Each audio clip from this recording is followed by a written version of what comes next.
Nós vimos como Cristo consumou a obra de salvação, da salvação de nossas vidas, da salvação do ser humano, obra esta de salvação que inclui a regeneração, ou seja, a restituição ao ser humano da possibilidade de utilizar aqueles atributos lhe dados por Deus quando da criação. Muito bem, queridos, o que acontece? O diabo, adversário de Deus, ele sempre intentou estabelecer um governo nesta terra, um governo que subjugasse toda a humanidade.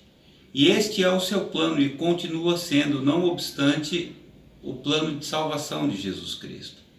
O diabo sabe que, se opondo a tudo que se chama Deus, ele conseguirá arrebatar um grande número de pessoas adeptas ao seu reino, ao seu governo.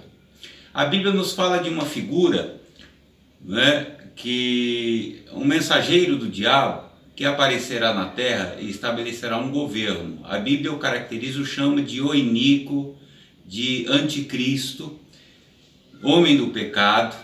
E a gente sabe que o anticristo, ele virá lá adiante e estabelecerá nesta terra um governo natural, um governo humano, que no princípio estabelecerá um período de paz, de firmeza econômica, de prosperidade social, mas que depois ele há de subjugar e oprimir toda esta terra. Muito bem, o diabo tem na sua concepção de que poderá manter um governo humano que subjugue toda a humanidade, todo o ser humano, dentro da concepção do pecado, que amarre as pessoas para que as pessoas lhe sirvam, e assim ele intenta levar a humanidade à perdição. Muito bem, queridos. Só que a Bíblia nos diz que o espírito deste homem, deste anticristo, desse mensageiro do diabo, desse representante genuíno e legítimo do diabo, ele já está operando na humanidade, ele já está operando no mundo, na terra, não é verdade? Nós vamos ler, por exemplo, alguns textos bíblicos para termos como referência. Então, por exemplo, na primeira epístola do apóstolo São João, no capítulo 4, no versículo 3, diz assim: e todo o espírito que não confessa que Jesus Cristo veio em carne não é de Deus, mas este é o espírito do anticristo, do qual já ouvistes que há de vir, e eis que já agora está no mundo. Quero frisar bem esta expressão, já agora está no mundo. Na mesma epístola, na primeira epístola do apóstolo São João, no capítulo 2, verso 18, ele diz assim: filhinhos, é já a última hora. E como ouvistes que vem o anticristo, também agora muitos se têm feito anticristos, por onde conhecemos que é já a última hora. Queridos,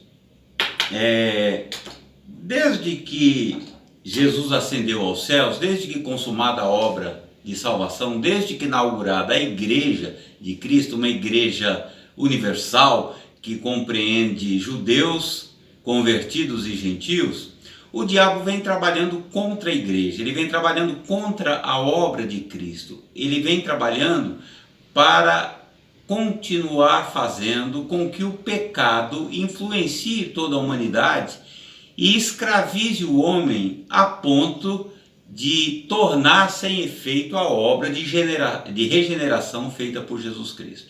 Então, aqueles atributos que o homem que aceita Jesus tem condição de exercer ou de utilizar, o diabo quer que ele deixe novamente de utilizar, o induzindo ao pecado.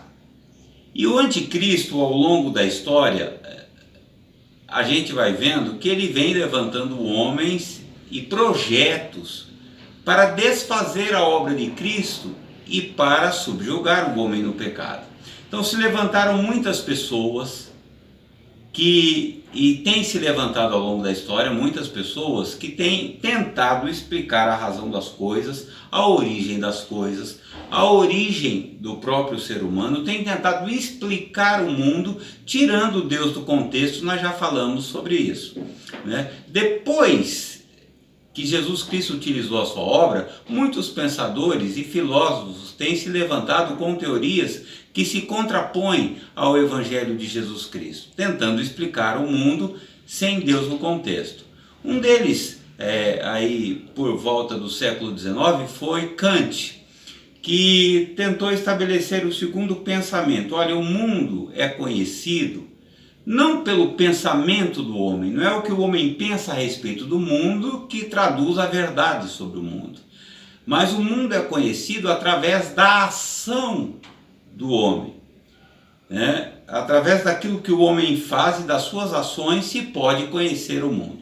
Este pensamento de Kant, ele foi sendo adotado e aperfeiçoado por alguns outros filósofos. Depois de Kant, um grande estudioso de Kant foi Hegel. E Hegel tinha algumas concepções e criou uma teoria que a gente conhece por dialética histórica. Seguindo a linha de raciocínio de Kant, Hegel disse o seguinte: olha, tudo se cria e se pensa nas coisas da seguinte forma. O mundo é conhecido pelas ações do homem. E o homem, para realizar determinada ação, o que é que ele faz? Ele pensa naquilo. Existe uma tese, e aí o homem pensa num contraponto, numa antítese. E analisando a tese e a antítese, o conflito entre estas duas coisas, o homem chega a uma síntese. E esta síntese o leva a uma ação. E esta ação se traduz pela verdade absoluta do homem sobre aquele determinado assunto. Então, Hegel pensava nisto com bastante propriedade e começou a desenvolver e a pregar e a escrever sobre, então, a dialética histórica. Esta doutrina, este pensamento da dialética histórica foi seguido por uma série de pessoas, né? A gente sabe que, baseado nisto, o homem passou a dizer até que Deus era um contraponto, era a antítese do pensamento humano. Então o homem buscava e tinha algumas teorias sobre a origem de todas as coisas, sobre a concepção do mundo. E aí, para se contrapor a isto, o homem criou a fé em Deus, criou um Deus e passou a crer nele. Então a verdade surge entre esses dois termos, que é a concepção humana e é a fé em Deus. Mas tudo isso, irmãos, foi sendo aí de alguma forma aperfeiçoado. Esses pensamentos foram criando raízes e dando origens a outros pensamentos. E aqui nasce, na verdade, um dos principais movimentos que impera até o dia de hoje e que se traduz na principal arma do anticristo para estabelecer nesta terra um governo que possa subjugar todos os seres humanos, subjugar a humanidade. Surgem alguns pensadores que, após Hegel e baseados na sua teoria, criam o socialismo. E o que eles pensavam nesse período?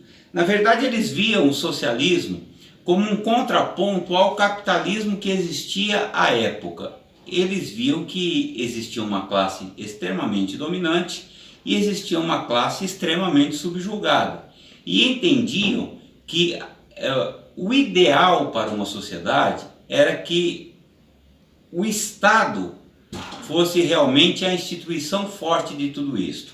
E o Estado sendo forte, o Estado sendo grande, o Estado sendo poderoso, o Estado concentrando em si as decisões e tudo que era inerente à política, ele poderia organizar uma sociedade mais justa, aquilo que eles chamavam de justiça social. Então, se o Estado fosse detentor do controle de todas as coisas, o Estado imporia aos seres humanos, à sociedade, aquilo que é conhecido como justiça social. Muito bem, dentro dessa concepção socialista, e aí vale salientar que os primeiros pensadores do socialismo, eles não viam isto como algo praticado pela força. É claro que o Estado imporia o socialismo, mas eles pensavam o seguinte, que a classe dominante poderia, pela força do convencimento, pela força do argumento, ceder um pouco em favor da classe dominada. E que a classe dominada visse ou se despertasse para a importância de se impor. Aí o Estado exercendo o controle e as classes entre si cedendo e se ajustando, poderia haver a justiça social. E o que era pensado por justiça social? Ora, eles diziam o seguinte, que o cidadão tem que ter a seguinte concepção. Numa sociedade, para que se faça justiça social, o homem, o ser humano, deve receber pelo seu trabalho aquilo que todos têm condição de receber. Então não vale mérito, não vale aproveitar a oportunidade, não vale o esforço. O que vale é o seguinte, todos trabalham, independentemente de em qual segmento, todos têm direito a receber o mesmo valor trabalho, o mesmo salário, o mesmo valor pelo seu trabalho. Isso de alguma forma contrapõe-se à Bíblia, e depois nós vamos falar a respeito disso, porque Deus sempre honrou o esforço, Deus sempre ensinou que nós não podemos ser preguiçosos, que o homem tem que, com o suor do seu rosto, ganhar o seu salário. E o socialismo traz uma concepção de que, de repente, aquele que trabalha pouco, aquele que é braço curto, vai receber o mesmo salário daquele que é esforçado, que se capacita, que estudou para o exercício de uma profissão. Muito bem. Também diz o socialismo que o homem deve ter aquilo que todos podem ter, né? Então, mais uma concepção errada desta política, porque a gente sabe que nunca foi assim, e desde o primeiro tempo, na verdade, aqueles que se esforçaram para ter algo mais, sempre tiveram algo mais fruto do seu esforço. E a terceira parte, isso aqui de uma forma bastante resumida, diz o seguinte, que o homem deve crer no que todos têm possibilidade de crer, no que todos acreditam. O homem crê no que todos creriam. Ou seja, o Estado adotaria uma religião, visto que a religião livre contamina o pensamento e a consciência humana, porque se a pessoa adora um Deus que não interessa ao Estado, ou busca orientação de um Deus ou de uma religião que não aquela do Estado, automaticamente ela está se levantando contra o Estado. Então, de uma forma assim conveniente, o Estado adota uma religião para dominar as mentes de todas as pessoas. Então, todos têm que acreditar naquela religião imposta pelo Estado, naquele Deus, entre aspas, que é oferecido pelo Estado da maneira como é oferecido. Então aí uma concepção bem simples das visões do socialismo. Muito bem, queridos. Depois nós vamos, na continuação do estudo, ver como estas concepções do socialismo se contrapõem ao Evangelho de Jesus Cristo.